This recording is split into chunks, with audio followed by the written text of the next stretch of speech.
ان کا گھر خوشیوں سے بھر گیا کہ اللہ کے رسول صلی اللہ علیہ وسلم نے ہمیں سلام بھیجا ہے۔ پھر اس صحابی سے پوچھا آپ کہنا کیا چاہتے ہو؟ اس صحابی رضی اللہ تعالیٰ عنہ نے کہا اللہ کے رسول صلی اللہ علیہ وسلم نے فرمایا زوجنی بابنتک، آپ اپنی بیٹی کا نکاح میرے ساتھ کریں، یہ پیغمبر کا فرمان ہے۔ جیسے ہی والد نے سنا کہ پیغمبر صلی اللہ علیہ وسلم نے فرمایا کہ اپنی بیٹی کا نکاح اس صحابی سے کر دو، فوراً حیران ہو گئے اور کہا کہ میں گھر میں جا کر مشورہ کرتا ہوں۔ گھر میں جا کر اپنی بیوی سے مشورہ کیا، جا کر کہا اللہ کے رسول صلی اللہ علیہ وسلم نے حکم فرمایا کہ اپنی بیٹی کا نکاح اس صحابی سے کر دو۔ یہ صحابی حبشی ہے، رنگ کا سیاہ ہے، رنگ کا کالا ہے، غریب ہے، کھانے کو اس کے پاس کچھ نہیں، رہائش کے لیے مکان نہیں، پہننے کے لیے کپڑا نہیں ہے۔ تو بیوی کہنے لگی ہم اپنی بیٹی کا نکاح، جو ہماری بیٹی بڑی سمجھدار ہے، دانا ہے، عقل مند ہے، جس کی عقل اور جس کی دانائی پورے علاقے میں معروف اور مشہور ہے، ہم یہ اپنی بیٹی اس سادے سے آدمی کو کیسے دے سکتے ہیں؟ ہماری بیٹی کے نکاح کے پیغام بڑے بڑے گھروں سے آ رہے ہیں، ہم نے بڑے بڑے گھروں کے نکاح کے پیغام واپس لوٹا دیے، رد کر دیے ہیں۔ اب ہم ایسی اپنی بیٹی کا نکاح اس عام صحابی سے کیسے کر سکتے؟ بیٹی بھی سن رہی تھی۔ جب بیٹی نے دیکھا کہ اب رسول اللہ صلی اللہ علیہ وسلم کے فرمان کا انکار کرنے والے میرے والدین، فوراً مداخلت کی۔ بیٹی سمجھدار تھی، دانا تھی، والدین کے پاس حاضر ہوئی، آ کر کہا، شرماتے ہوئے کہا، حیا کے دائرے میں رہ کر کہا، او میرے والدین دیکھو تو صحیح، اتردون علی رسول اللہ صلی اللہ علیہ وسلم امرہ، کیا تم اللہ کے رسول صلی اللہ علیہ وسلم کے فرمان کا انکار کر دو گے؟ تھوڑا سوچو تو صحیح، تھوڑا غور تو کرو۔ جس کے فرمان کا انکار کرنے جا رہے ہو وہ کوئی عام آدمی نہیں، اللہ کا رسول ہے، اللہ کا نبی ہے، اللہ کا پیغمبر ہے، اس کے حکم کا انکار کیسے کر سکتے ہو؟ پہلے تو اس لڑکی کے والد نے اس صحابی سے کہہ دیا کہ جاؤ جا کر رسول اللہ صلی اللہ علیہ وسلم سے کہہ دو ہم یہ نکاح نہیں کر سکتے۔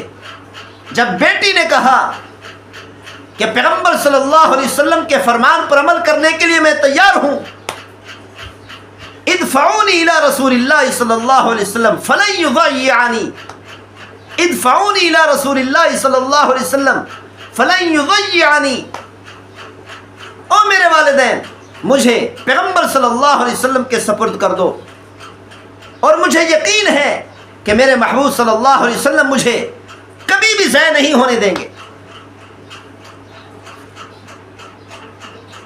جیسے ہی لڑکی نے، بیٹی نے اپنے والدین سے کہا، والد دوڑتے ہوئے گئے پیغمبر صلی اللہ علیہ وسلم کی مجلس میں جا کر فوراً عرض کی، یا رسول اللہ، ہاتھ جوڑ کر عرض کرتا ہوں مہربانی فرمائیں، میں اس نکاح کرنے کے لیے تیار ہوں۔ پیغمبر صلی اللہ علیہ وسلم کو ان کی بیٹی کی باتیں پہنچ چکی تھیں۔ پیغمبر صلی اللہ علیہ وسلم خوش ہوئے، بیٹی کی بات سن کر، لڑکی کی بات سن کر پیغمبر صلی اللہ علیہ وسلم نے دعا فرمائی، اس لڑکی کو دعا دی، اللہم صب الخیر علیہا صبا، اے ہمارے پروردگار دنیا اور آخرت کی تمام بھلائیاں، تمام رحمتیں، تمام خیر و برکات اس لڑکی کو عطا فرما۔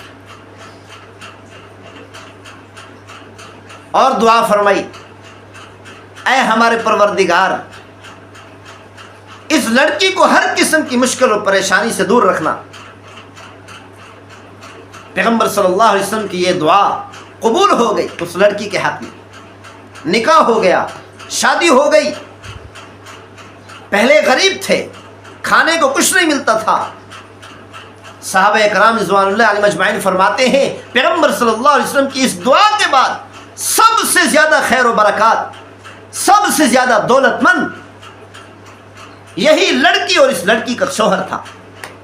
اللہ تعالیٰ نے اتنی بڑی دولت عطا کی، اتنی برکات سے نوازا، اتنی مال سے نوازا کہ مدینہ منورہ میں سب سے بڑے مالدار ہو گئے۔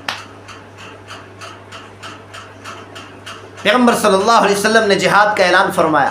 جلیبیب رضی اللہ عنہ صحابی، یہی غریب صحابی، پیغمبر صلی اللہ علیہ وسلم کے فرمان پر جہاد کا اعلان سنتے ہی میدان جہاد میں کود پڑے۔ جہاد کرتے کرتے اللہ کو پیارے ہو گئے، شہید ہو گئے۔ جب جہاد ختم ہوا، پیغمبر صلی اللہ علیہ وسلم نے صحابہ سے فرمایا، دیکھو تو صحیح کون کون سے صحابہ شہید ہوئے۔ یا رسول اللہ، کوئی شہید نہیں ہوا، کوئی ایسا صحابی نہیں ملا میدان جہاد میں جو شہید ہوا ہو۔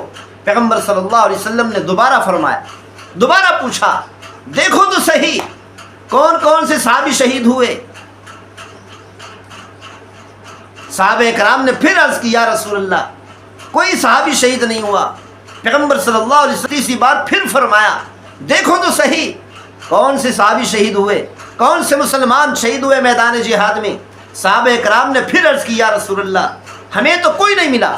پیغمبر صلی اللہ علیہ وسلم نے فرمایا، انی افقد جلیبیبا، پیغمبر صلی اللہ علیہ وسلم نے فرمایا، میں جلیبیب رضی اللہ تعالی عنہ کو دیکھ رہا ہوں کہ وہ شہید ہو گئے۔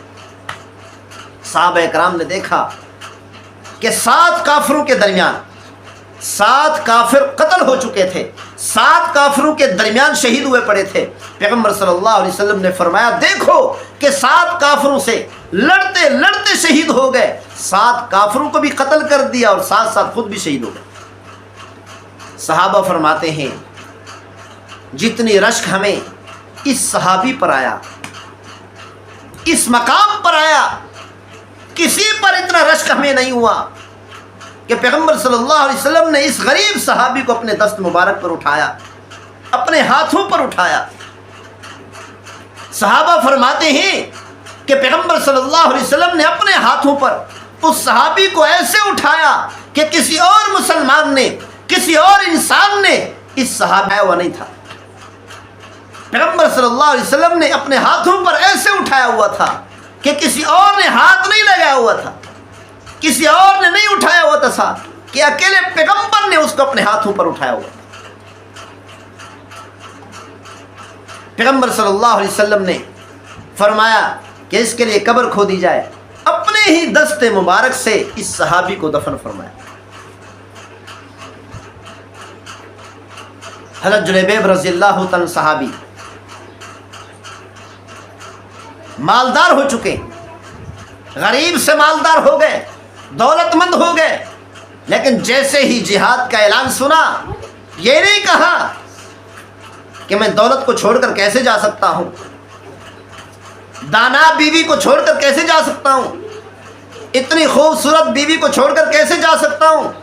اس صحابی رضی اللہ تعالیٰ عنہ نے کسی چیز کی پرواہ کیے بغیر، حالانکہ کچھ ہی دن ہوئے تھے کہ اللہ نے دولت عطا کی تھی، ساری زندگی غربت میں گزارا، ساری زندگی بھوک میں گزارا، ساری زندگی غربت کی حالت میں گزارا، غریبوں کے ساتھ گزارا۔ چند دنوں میں ہی اللہ تعالیٰ نے اتنی بڑی دولت دی، خیر و برکات سے نوازا تھا۔ یوں کہہ سکتے تھے کچھ دن اور میں اس دولت سے، اس مال سے فائدہ اٹھا لوں، کچھ دنوں کے بعد پھر جہاد میں چلا جاؤں گا۔ نہیں، اس صحابی رضی اللہ تعالیٰ عنہ نے دولت کو بھی ٹھکرا دیا، مال کو بھی ٹھکرا دیا، زوجہ کو بھی ٹھکرا دیا، ہر چیز کو ٹھکراتے ہوئے پیغمبر صلی اللہ علیہ وسلم کا اعلان سنتے ہی میدان جہاد میں کود پڑے اور لڑتے لڑتے اپنی جان اللہ کے حوالے کر دی، اپنی جان کے ٹکڑے کرا دیے، اپنی جان کو قربان کر دیا۔ اسی لیے اسرائیلی یہودیوں کو سوچ لینا چاہیے کہ ہم کوئی عام مسلمان نہیں، عام لوگ نہیں ہیں، یہ وہ مسلمان ہیں کہ جو شادی کی خوشیاں بھی میدان جہاد میں گزارتے ہیں، مناتے ہیں، شادی کی خوشیاں بھی میدان جہاد میں مناتے ہیں، دولت کی خوشیاں بھی میدان جہاد میں مناتے ہیں، اللہ تعالی ہم سب کو عمل کرنے کی توفیق نصیب فرمائے. وما توفیقی الا باللہ.